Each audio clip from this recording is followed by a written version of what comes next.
नमस्कार. आज आपण बनवणार आहोत हिवाळ्यासाठी एकदम स्पेशल, पौष्टिक आणि टेस्टी रेसिपी ड्रायफ्रुट्सचे लाडू.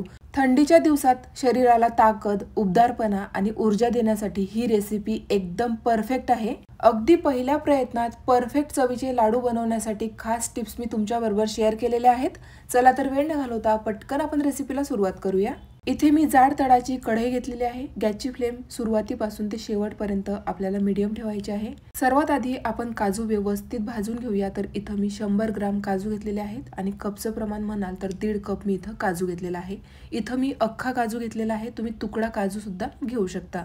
इथे मी 350 ग्राम म्हशीचं तूप घेतलेलं आहे. तुम्ही गाईच्या तुपाचा सुद्धा वापर करू शकता. कमीत कमी तुपामध्ये अगदी चविष्ट असे हे लाडू बनवून तयार होतात. 1 चमचा तूप घालून काजू आपल्याला व्यवस्थित भाजून घ्यायचे आहेत. काजू भाजण्याकरता मला 3 ते 4 मिनिट लागलेले आहेत. एका परातीमध्ये काढून घेऊया. त्याच कढईमध्ये 1 चमचा तूप घालून 100 ग्राम मी इथं बदाम सुद्धा व्यवस्थित भाजून घेणार आहे. 5 ते 6 मिनिट बदाम आपण मीडियम फ्लेमवर व्यवस्थित भाजून घेऊया. इथं बदाम भाजून झालेले आहे. परातीमध्ये काढून घेऊया. कढईमध्ये 1 चमचा तूप घालूया. 50 ग्राम मी इथं अक्रोड घेतलेले आहेत. अक्रोड सुद्धा आपल्याला 3 ते 4 मिनिट मीडियम फ्लेमवर व्यवस्थित भाजून घ्यायचे आहेत. त्यानंतर 50 ग्राम आपल्याला पिस्ता सुद्धा अक्रोड सोबत 1 ते 2 मिनिट व्यवस्थित भाजून घ्यायचा आहे. पिस्ता भाजण्याकरता जास्त वेळ लागत नाही म्हणून मी अक्रोड सोबतच पिस्ता भाजून घेतलेला आहे. पिस्ता आणि अक्रोड व्यवस्थित भाजून झालेला आहे. परातीमध्ये काढून घेऊया. आता त्याच कढईमध्ये इथं मी मखाने सुद्धा व्यवस्थित भाजून घेणार आहे. 1 चमचा तूप घालून मखाने आपल्याला जोपर्यंत कुरकुरीत होत नाही तोपर्यंत व्यवस्थित भाजून घ्यायचे आहेत. 5 ते 6 मिनिट मखाने भाजण्याकरता लागतात. त्यामुळे वेळ देऊन आपल्याला मखाने भाजून घ्यायचे आहेत. मखाण्याचा जो कडक काळपट भाग असतो तो आपल्याला काढून घ्यायचा आहे. कडक असल्यामुळे तो दाताखाली येण्याची शक्यता असते. गॅस आपल्याला मीडियम फ्लेमवर ठेवायचा आहे. तोपर्यंत सुकं खोबरं मी किसून घेणार आहे. इथे मी 5 सुक्या खोबऱ्याच्या वाट्या घेतलेल्या आहे. जवळजवळ 250 ग्राम ते 300 ग्राम सुकं खोबरं आहे. व्यवस्थित किसणीने किसून घेतलं. जर तुम्हाला किसणीने किसायचं नसेल तर तुम्ही खोबऱ्याचे बारीक तुकडे करून मिक्सरला सुद्धा फिरवून घेऊ शकता. तुम्ही आधीच सुकं खोबरं किसून घेतलं तरी सुद्धा चालेल. इथं मखाने मस्त कुरकुरीत झालेले आहेत. काढून घेऊया. आता त्याच कढईमध्ये आपल्याला खोबऱ्याचा किस सुद्धा व्यवस्थित भाजून घ्यायचा आहे.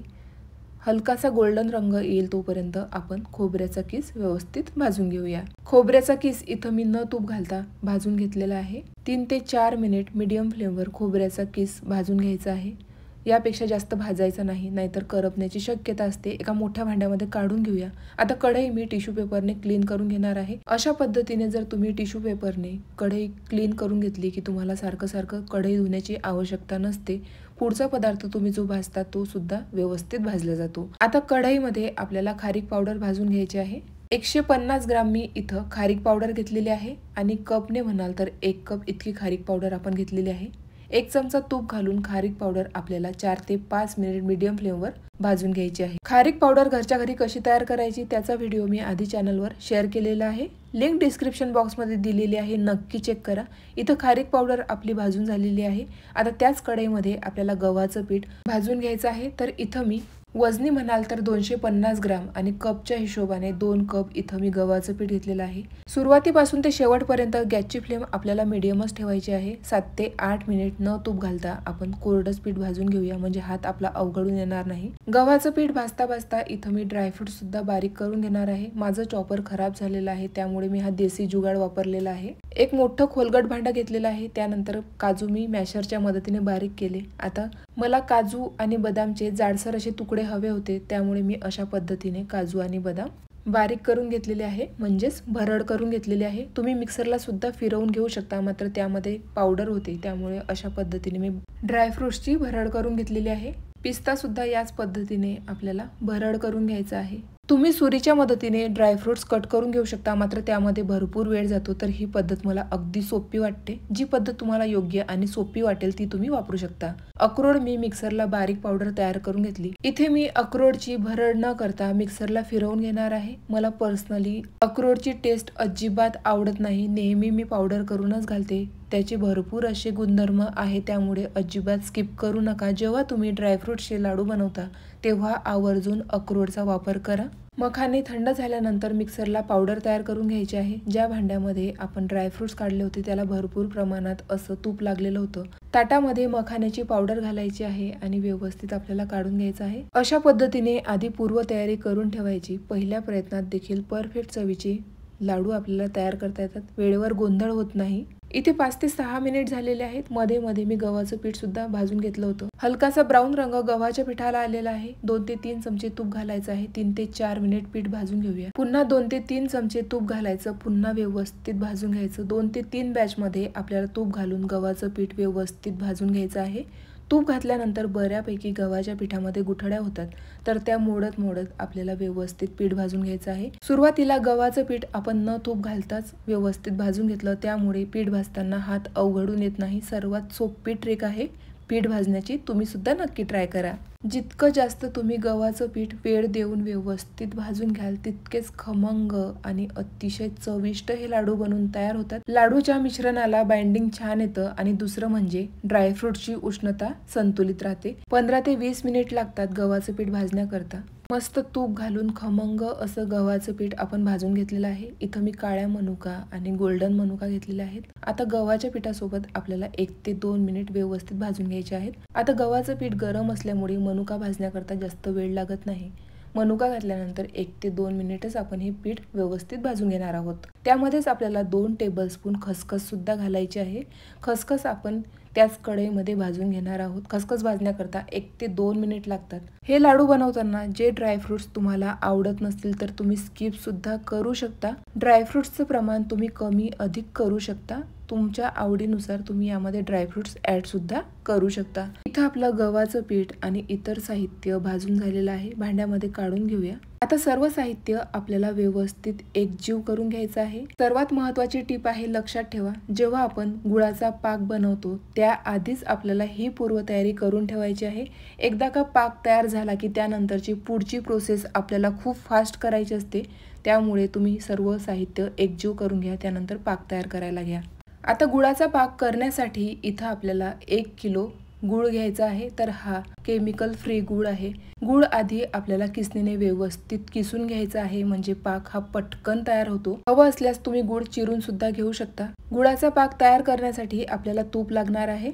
सुरुवातीला आपण 350 ग्राम तूप घेतलं होतं, त्यापैकी 1 टेबलस्पून तूप उरलेलं आहे आणि यामध्ये मी 2 टेबलस्पून एक्स्ट्रा तूप घातलेलं आहे। तूप गरम झालं की त्यामधलं 1 ते 1.5 टेबलस्पून तूप आपल्याला साईडला ठेवायचं आहे। तूप केव्हा वापरायचं ते पुढे मी तुम्हाला सांगते। तूप गरम झालेलं आहे, त्यामध्ये आपण चिरलेला गूळ घालूया। तर 1 किलो गूळ घेतलेला आहे, बरोबर कपच्या प्रमाणात 3.5 कप इथं गूळ भरलेला आहे। गुळाचं प्रमाण तुम्ही तुमच्या चवीनुसार कमी अधिक करू शकता।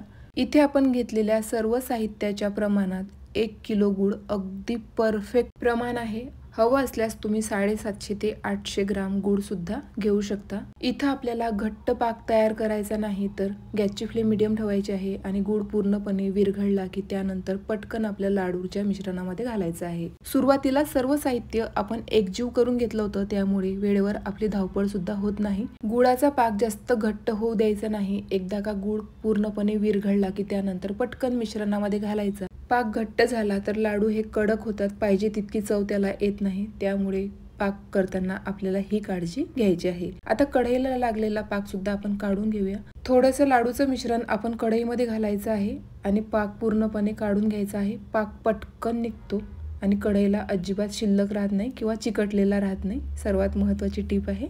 सर्व साहित्य एकजीव करून घ्यायचं आहे। मिश्रण गरम असल्यामुळे सुरुवातीला आपण एखाद्या चमच्याच्या मदतीने, त्यानंतर थोडंसं हाताला सोचवेल असं मिश्रण झालं की त्यानंतर हातानेच आपल्याला एकजीव करून घ्यायचं आहे। अजूनही मिश्रण खूप गरम आहे, त्यामुळे काळजीपूर्वक आपल्याला मिश्रण एकजीव करून घ्यायचं आहे।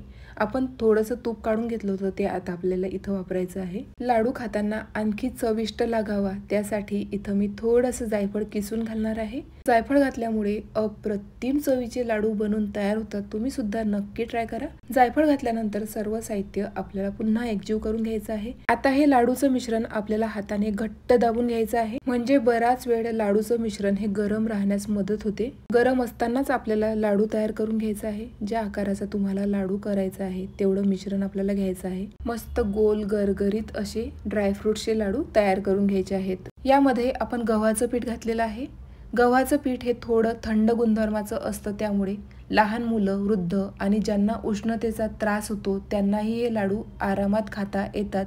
अप्रतिम चवीचे लाडू बनवून तयार होतात. अशाच पद्धतीने आपण सर्व लाडू तयार करून घेणार आहोत. हिवाळ्यामध्ये दररोज तुम्ही एका लाडूचं सेवन केलं की तुम्हाला याचे भरपूर फायदे होतात. ड्रायफ्रुट्स मधील नैसर्गिक साखर, प्रथिने, चांगले फॅट्स शरीराला तत्काळ ऊर्जा देतात. तूप, खारीक आणि बदामामुळे शरीराचं तापमान संतुलित राहून थंडीचा त्रास कमी होतो. ड्रायफ्रुट्समध्ये व्हिटॅमिन ई, झिंक आणि अँटीऑक्सिडंट्स असतात, जे रोगप्रतिकार शक्ती वाढवतात, हाडं मजबूत करतात, मेंदू आणि हृदयासाठी अत्यंत फायदेशीर आहे. पचायला सोपे आणि पोषक असल्याने सर्व वयोगटांसाठी हे उत्तम हिवाळी लाडू आहेत. तुम्ही सुद्धा नक्की ट्राय करा. एक ना अनेक फायदे आहेत. मस्त गोल, गरगरीत, अगदी मऊसूद हे लाडू बनवून तयार होतात. चवीला सुद्धा अप्रतिम होतात. तुम्ही सुद्धा नक्की ट्राय करा. थंड झाल्यानंतर हवाबंद डब्यामध्ये भरून ठेवा. हिवाळ्यातील स्पेशल लाडूच्या रेसिपी मी याआधी शेअर केलेल्या आहेत. लिंक डिस्क्रिप्शन बॉक्समध्ये दिलेली आहे, नक्की चेक करा. जर तुम्हाला आजची रेसिपी आवडली असेल तर प्लीज जास्तीत जास्त शेअर करा. अशाच मस्त नवनवीन आणि पारंपरिक रेसिपीजसाठी योगिताज किचन स्टोरीला सबस्क्राईब करायला मात्र विसरू नका. Thank you for watching. भेटूया नवीन रेसिपी सोबत.